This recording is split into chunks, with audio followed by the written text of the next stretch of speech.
আজ এই অনুষ্ঠানে আপনারা যে কষ্ট করে এসেছেন, প্রথমেই আপনাদেরকে আমার অন্তঃস্থল থেকে ধন্যবাদ জানাচ্ছি। আর একটা কথা না বললেই না হয়, সেটা হচ্ছে আজ এই অনুষ্ঠানের মূলেই রয়েছে আমার শ্রদ্ধেয় বাবা এবং মা। এই দুইজনের কারণেই আজকে এই বার্থডে, মানে আমার মেয়ের সুস্মিতা রানী সিংহের বার্থডেটা করা হচ্ছে। তো 7-8 দিন আগে বাবু বললো যে সবাইকে ডেকে বললো যে আমার নাতিনের সুস্মিতা রানী সিংহের বার্থডে করবো। আমি বললাম যে আচ্ছা ঠিক আছে। তো বাবু আমার এই নরম সুরের কথা শুনে বললো, তোদের চিন্তা করতে হবে না, সব টাকা পয়সা আমি দিব। তো তখন একটু জোরে বললাম আচ্ছা ঠিক আছে, কোনো অসুবিধা নাই, আমরা রাজি আছি।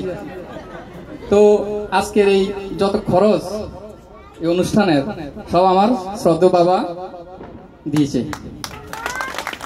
আর এই যে খরচটা যা করেছে আমার মেজ ভাই শ্যামল সিংহ, আর এই ডেকোরেশন করেছে আমার ছোট ভাই কমল সিংহ।